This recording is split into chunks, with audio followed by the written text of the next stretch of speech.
दोस्तों, एक शादीशुदा महिला अपना पति होने के बावजूद भी किसी गैर लड़का से बातचीत किया करती थी, उससे वो चक्कर चला रही थी। और जब ये बात उसके ससुर को पता चलता है तो उसका 50 साल का बुजुर्ग ससुर का उसके अपने ही बहू के प्रति नियत खराब हो जाता है और अपने उस बहू से कुछ ऐसा डिमांड करने लगता है कि उसकी जो बहू होती है उसे न चाहते हुए भी अपने ससुर की डिमांड तो पूरा कर देती है। लेकिन इसके बाद दोस्तों जो होता है शायद उसने कभी कल्पना ही नहीं किया था। वाकई में दोस्तों आज की जो घटना है जब आप भी सुनेंगे तो कहीं ना कहीं सोचने पे मजबूर हो जाएंगे कि कभी कभी कुछ लोग रिश्ते नाते की अहमियत को पार करके ऐसी ऐसी गलती कर बैठता है कि शायद उसे पता ही नहीं होता है कि इसका अंजाम क्या होगा। नमस्कार, प्रणाम, मैं सर्वेश राज। आज की इस घटना की कहानी शुरू करूं इससे पहले आपसे एक छोटी सी गुजारिश है, आप प्लीज वीडियो को लाइक कर दीजिए, साथ ही साथ चैनल को भी सब्सक्राइब कर लीजिए ताकि मेरा हौसला बढ़ता रहे। तो दोस्तों आज आपको जिस घटना की कहानी सुनाने जा रहा हूं दरअसल घटना है बिहार प्रदेश का एक जिला है कैमूर और इसी जिला में एक थाना लगता है कुचिल्ला थाने के अंतर्गत ही एक गांव है मुखराव और इसी गांव में एक व्यक्ति रहा करता था जिसका नाम था राम आशीष। दोस्तों जो राम आशीष था उसकी उम्र तकरीबन 50 साल के आसपास थी और उसके परिवार में उसके अलावा उसका 3 बेटियां, 2 बेटा और 2 बहू थी। उसका जो तीनों बेटी थी उसका भी शादी हो चुका था और उसका जो दोनों बेटा था उसका भी शादी हो चुका था। उसका जो बड़ा वाला बेटा था उसका नाम था कुंज बिहारी और उसकी जो बड़ी वाली बहू थी उसका नाम था गुड़िया। उसका जो छोटा वाला बेटा था उसका लव कुश नाम था और उसकी जो छोटी वाली बहू थी उसका नाम जानकी था। उसका बड़ा वाला बेटा हैदराबाद में रहता था, वहीं काम काज किया करता था और उसका जो छोटा वाला बेटा था वो गुजरात के सूरत में रहा करता था, वहां से पैसा भेजा करता था। और साथ ही साथ वो जो बुजुर्ग व्यक्ति था राम आशीष था वो खेती बाड़ी किया करता था और उसी से जो पैसा आता था उसी से का परिवार चल रहा था।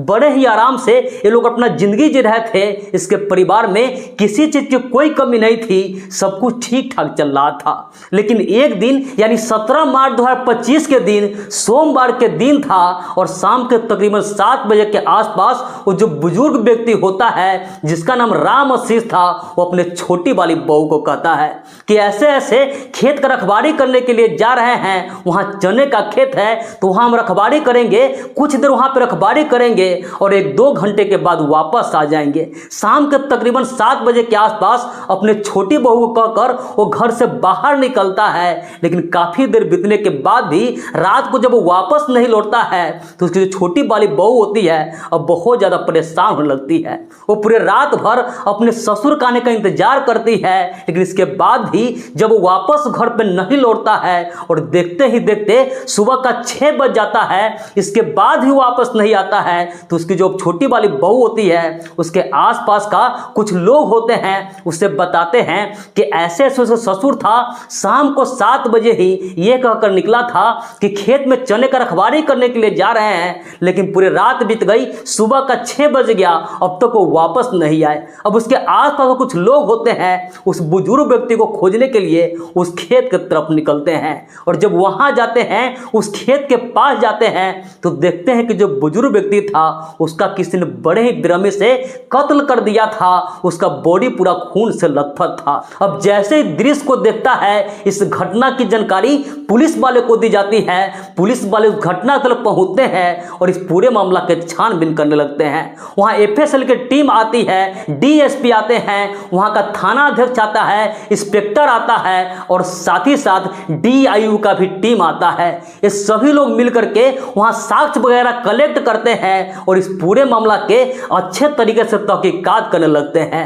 और फिर उस घटना स्थल से ही वो जो बुजुर्ग व्यक्ति था उसका फोन मिलता है और उसके फोन का जब कॉल डिटेल्स चेक किया जाता है तो पता चलता है कि सुबह 5 बजे के आसपास एक व्यक्ति से बातचीत हुई थी। पुलिस वाले जब उस व्यक्ति से पूछताछ करते हैं तो वहां से एक अहम सुराग मिलता है, वहां से कुछ ऐसी जानकारी मिलती है कि जो पुलिस वाले होते हैं उसकी जो बड़ी वाली बहू होती है उसे हिरासत में लेते हैं और उसे बड़ी वाली बहू से जब अच्छे से पूछताछ करते हैं तो पुलिस वाले के सामने ज्यादा देर टिक नहीं पाती है और एक ऐसी कहानी सुनाती है जिसका शायद किसी ने कल्पना भी नहीं कर सकता है। दरअसल दोस्तों उसकी जो बड़ी वाली बहू होती है उसके बहू से एक लड़के के साथ चक्कर चल रहा था और आज से कुछ महीना पहले वो जो बुजुर्ग व्यक्ति होता है उसे किसी तरीके से इस बात की जानकारी लग जाती है। अब जो बुजुर्ग व्यक्ति होता है जब इस बात को जानता है तो उसकी जो बड़ी वाली बहू होती है अपने बहू को कहता है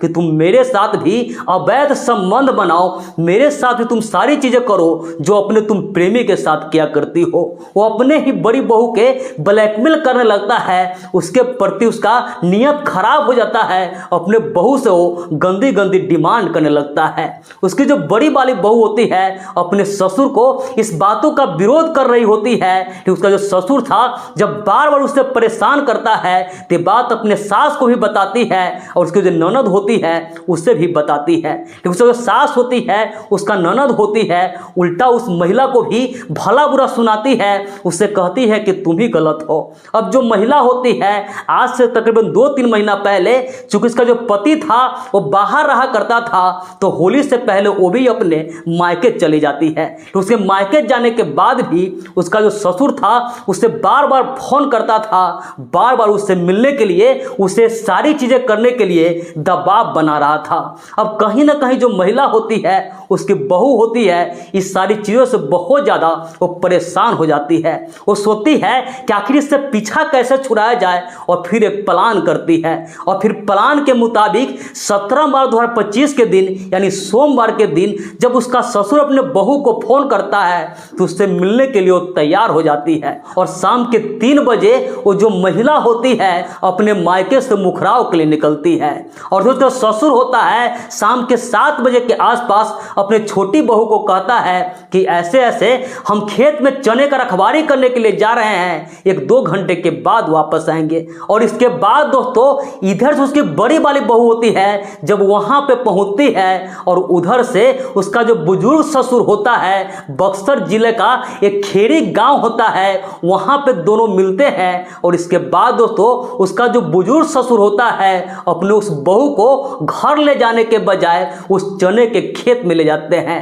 वहां एक नदी होता है और उस नदी का नाम होता है धर्मावती। उसी नदी के किनार पे ये दोनों सारी चीजें किया करते हैं। उसकी जो बहू होती है अपने ससुर का डिमांड पूरी करती है, उसके साथ संबंध तो बनाती है लेकिन उसी दरमियान उसके पास एक चाकू होता है। मौका देखते ही उस चाकू से अपने ससुर पे हमला करती है और जब तक उस पे वार करती है जब तक कि उसकी मौत नहीं हो जाए वो इस दुनिया को छोड़कर चला नहीं जाए। और इसके बाद दोस्तों उसकी जो बहू गुड़िया होती है वहां से सीधा वापस अपने मायके चली जाती है और इसके अगले दिन जब उसे इस बात की सूचना मिलती है कि उसके ससुर के साथ ऐसे ऐसे घटना घट गई है तो मायके से सीधा वो अपने ससुराल मुखराव पहुंचती है और उसके परिवार का ससुराल का जो बाकी लोग होते हैं उस सबके साथ मिलकर वो भी मातम मनाने लगती है। लेकिन पुलिस वाले जब इस पूरे मामला के छानबीन करती है तो सारी सच्चाई सामने आ जाती है